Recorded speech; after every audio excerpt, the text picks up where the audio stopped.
I was 27 when I went to Ellis Island and saw Joseph and Anna's name on the wall. Black is there, and I rubbed my hand across it, and I looked out at the water, and I, for the first time, understood that two teenagers got in the bottom of a boat on the other side of the world, fleeing the Russian Revolution. They came to a new country where my grandmother never learned to speak English, never learned to write or read in either language, signed her name with an X. And my grandfather was a short order cook at a diner for his entire life and raised 10 kids. And their grandson was published in the language of the country they came to. Wow. And I was like, I'm never going to slack again, because their courage built the road I walk on. So that still motivates me today.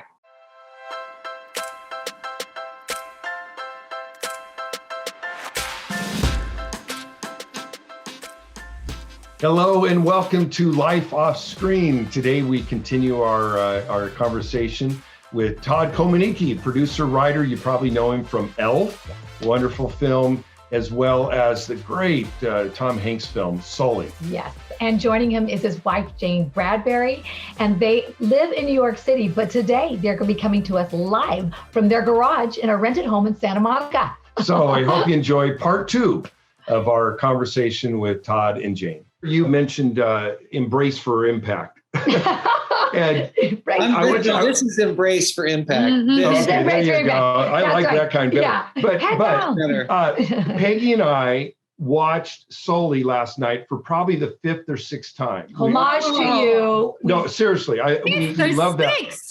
At least we love that it. movie. Wow, more so than Elf. So than Elf. We were on Elf or Sully. How many more times? We kept probably Elf more because our grandkids. We kept pausing it, and I'd look at Peg and go, "Oh, that line was beautiful. What a great line." So we said, not a wasted word. Yeah, not a wasted word. My first question for you, Todd, when you found out that Clint Eastwood and Tom Hanks, I mean, 2 of the faces on the cinema Mount Rushmore, are attached to your project. How long did you do the giddy dance? Well, I waited for Jane to come home. She was out all day that afternoon when it got officially announced. And I spoke to Jonathan Coleman, who runs Guy Walks Into a Bar, my production company. And we just sobbed over the phone together first. So, and I was like, "Oh, I don't want to run out of tears for Jane." And then when I told Jane, this is classic Jane. So I told Jane, we were in the kitchen, we danced, we hugged, we sobbed. She made this noise of just release and joy and gratitude. And we were in total bliss. And about 90 seconds after that, she said, "Do you think Clint Eastwood's going to die before he can actually make the movie?" That's a glass half empty. But of course, Clint has gone on to make 3 or 4 movies since then, so he's fine. He's tough. Yeah, he's fine. Is that like a surreal experience though, when you are sitting there and here is? Well, Tom Hanks is saying your words, directed by Clint Eastwood, and then Tom Hanks is saying the words you wrote that a real guy, Sully, didn't really say. But it has to be the essence of what he said. But surreal. Was that surreal? It's surreal for a minute. The beautiful thing is those guys are so gracious. And so the feeling when you meet them or the first time you talk to them or whatever, the fan part of it dissipates very quickly into colleague. And they treat you like, of course, you deserve to sit at this table. So that's really lovely. And they were very deferential. Clint shoots the script. He didn't change a word. I know. Tom loves writing, and he is a writer as well and understood what was on the page. So they're just brilliant to work with. I've had the great good fortune to work again with Clint on a project that didn't go forward, but got to work with him a second time, which was amazing. Yeah. And we're doing now two more things with Tom. So I'm continually pinching myself. You can ask Jane. Like every time I get a really fun email from Tom, I'm like, it's my friend Tom. I mean, it still feels I feel a little giddy about it just because I have such massive respect for him within the Pantheon. He truly is one of the 5 or 6 greatest at this art form ever. And we get to work together. So it's very humbling and joy making. And it's such high praise from both of those gentlemen that they chose to not alter your word. I mean, that is really, really Amazing. sometimes you get those moments where you go, that affirmation of the Lord and that confirmation that you're moving All glory in to God. your calling. Yeah, it ain't me. I've been in the room when the words went on the page, but that ain't me, sister. That ain't me. Yeah. Well, on that note, what role does the Holy Spirit or prayer play as you approach a project and you're sitting down to write? All the time, every day, all day, every moment, every second, every gratitude before, gratitude after. Inspiration in the morning, inspiration at the night. That's right. Pray without ceasing. That's it. When I was a kid, I heard that. I was like, I don't think so. And now that's all I do. I've been praying during this interview. No, I'm not kidding. I'm constantly praying. So what I think about the answer to the specific thing about writing is that it's steeped in prayer. I pray start to finish all the way through it, absolutely all the time. But it also has attuned me, not that I get things right on the first draft, I need 30 drafts, but it's attuned me to what really clanks. So as I'm writing, I feel like, okay, well, that's an F sharp and that doesn't belong in here. And that tuning fork has become a lot more clear. And I give all the credit to God. He's just letting me in on things that I didn't used to be able to understand. And the beautiful thing about being a writer is that you get better, you have a chance to get better as you get older, as opposed to sports is such a short window.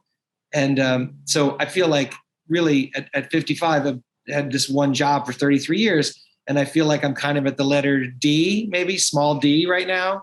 So knowing that I've got hopefully another 20 or 30 years to keep climbing up the alphabet. If I can get to L before I take it. Okay, you've been married a while. Suddenly your daughter comes along and then a son following that.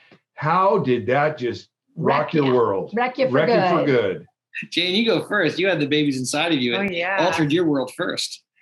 Well, I was horribly morning sick for both kids, like hospitalized sick. Yeah, just every day, all day. I had to take 2 anti-nausea different medications at the same time. At the same time. So I was really either vomiting or really out of it because it's a sleep aid. It's an antihistamine, which makes you tired. So the pregnancies were really challenging. But when I gave birth, it was so amazing. And I was blessed with an incredible birth. And I hired a doula, which is a birth support person, like a non-medical midwife.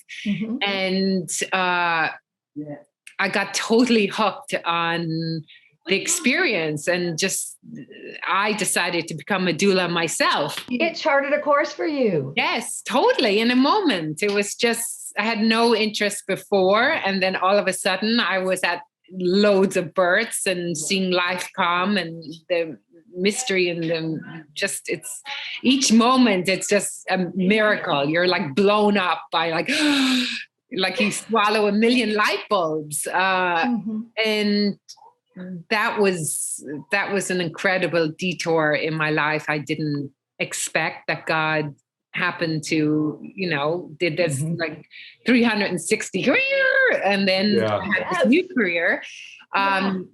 Unfortunately, there's a lot of really, really long hours, and you could be on call for days. So it ended up I had to cut back professionally because I was too tired. And Todd, he's just so, he's so high maintenance, between him and the kids. You have 3 babies, really, right? Yeah, you have 3. And myself, so 4 at times. She's self-doulist. Yeah, so it was an amazing, and I actually volunteered a lot for single mothers and young teenagers, and it's just really if anyone that's been there at a birth, it's really, like you had. I loved the birth. I just loved it's magical, and got to be at a number of them. And my sister has delivered a lot of babies on the mission field, although they usually were all, the witch doctors, and if the witch doctors didn't do it, or the midwife, they would go get the missionary. So she delivered them under the worst circumstances, but she's got miracle story after miracle story of. As in, she was. What was her? She just had someone come teach her midwifery because of in the Indian villages of Mexico, they're kind of the class system, so they just don't have the medical access. Their traditions really had the midwives were passed down, and they didn't do things right. Mm-hmm. So a lot of difficult labor, procedures, risky. Yeah. So she delivered under the worst of conditions. But there's a lot of little girls named Denise running around in Chol Indian villages. In the villages. I don't know if you guys ever watched it, but Peggy and I love watching Finding Your Roots on PBS. They take two celebrities and they go back on their family tree and their heritage as far as they can go. Sometimes they go like to the early 1700s. I mean, it's really fascinating. And you guys, I mean, you have such deep European roots. Jane, your family's from Ireland, and you're, I guess, first generation of your family to come to America. Yeah. Todd, your family immigrated from Ukraine. Is that right? Or they go back two generations? No. My grandfather Joseph and grandmother Anna came from Ukraine to Ellis Island. Yeah. Wow. How does that, knowing that heritage, enrich your kids' lives? Oh, that's really interesting. Right now, because we spend so much time in Ireland, every summer in Ireland until last year from the pandemic. Wow. Remy has really embraced her Irish side, and she loves it, and she loves talking about it, and very much claims it. Dashiell is a little bit more stubborn about it, and he pretends to embrace the Ukrainian side, although we've never been to Ukraine. We don't speak Ukrainian. We don't cook Ukrainian. Nothing's really being passed on. But I think just because he likes to give his mom a hard time, he's like, I'm Ukrainian. But we try to definitely involve the love of the culture and respect for Ireland and what it's meant to our family and how much time we spent there. So I think it's generationally going to be passed on in a good way. The Ukraine thing was with first generation children of immigrants. My dad was one of 10. All of them were desperate to speak no Ukrainian at all. They just wanted to assimilate. So my dad, all his siblings, nobody learned Ukrainian. And there was nothing, halupshi. My dad knew he knew how to tell my mom how to make halupshi. And that was about it. Pierogies and halupshi. There's no connection. And Komarnicki, the last name, my grandfather was Joseph Komarnicki from the village of Komarnicki, which is a tiny village in southern Ukraine in the middle of absolutely nowhere. My cousin Kirk actually went there about 8 years ago. Wow. And he was celebrated in the one building that they have. There's just nobody there. What they left was nothing. And Ukraine has been in tumult for many years now. So it's not been super inviting to run over there with the kids and dig in and not having the language. Yeah. But I think in the ensuing years, hopefully in the next 5 to 10 years, getting over there and seeing where it all started. Yeah.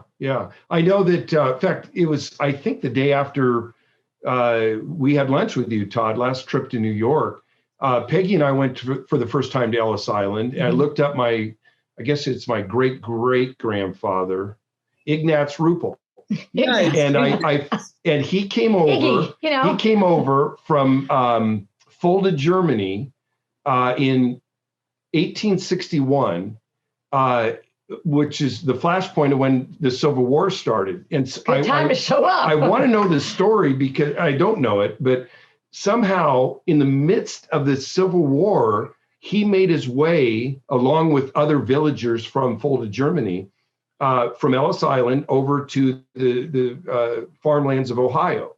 And he's cutting right through to Gettysburg. And I don't know how they did it, but you were saying your name is a village or town in the Ukraine. What they did is they set up Fulda, Ohio. modeled after folded Germany, and then more generations followed. And I've been back there. I've seen the farm. I've seen the little Catholic church they built, and his gravestone behind it. But when we were at Ellis Island, it was almost like it was very emotional. Mm-hmm. It was seeing his name there on the manifesto of the ship, and it was really a spiritual experience. It just kind of like spiritually tied me to Germany and my ancestors. Story. It's the power of story. Yeah, it's the power of story. Your story. To me, it's helped me stay motivated because writing takes a lot of effort. I'll never forget, I was 27 when I went to Ellis Island and saw Joseph and Anna's name on the wall. Black is there, and I rubbed my hand across it, and I looked out at the water, and I, for the first time, understood that two teenagers got in the bottom of a boat on the other side of the world, fleeing the Russian Revolution.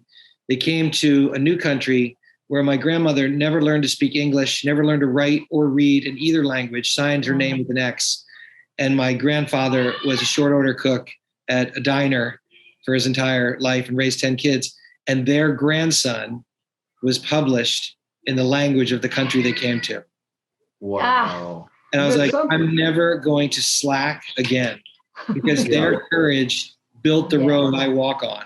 Yeah. So that still motivates me today. Todd, I know whenever in fact, I've heard you say this at conferences or on podcasts or show like this, we're always asked how you integrate your faith into your craft, into your work. Like it's too separate. And I think your answer is so great, and I couldn't agree with it more. Share what I'm referring to on the integration of your faith in your work. Yeah, I mean, my faith in Christ is everything to me. So everything has to integrate into that. There's no me trying to slide in moments or whatever. I am who I am. My life is hid with Christ. I was spectacularly saved by Jesus. That's everything to me. It informs absolutely every breath. Thank God he's a forgiving God, because I doesn't mean I have a perfectly on-tune life, but I know where I want to be at all times. I want to be with him, in relationship with him, in his arms, guided by him. So everything else has to find a way to integrate into that. And work is just the thing you're doing while you're working. You know, I'm raising my kids at the same time. I'm in a marriage at the same time. I'm building a business at the same time. So bringing that same Jesus as the center of whatever that thing is my goal all day. So that's, I don't think you need the word integration, because there becomes a oneness to what being alive is.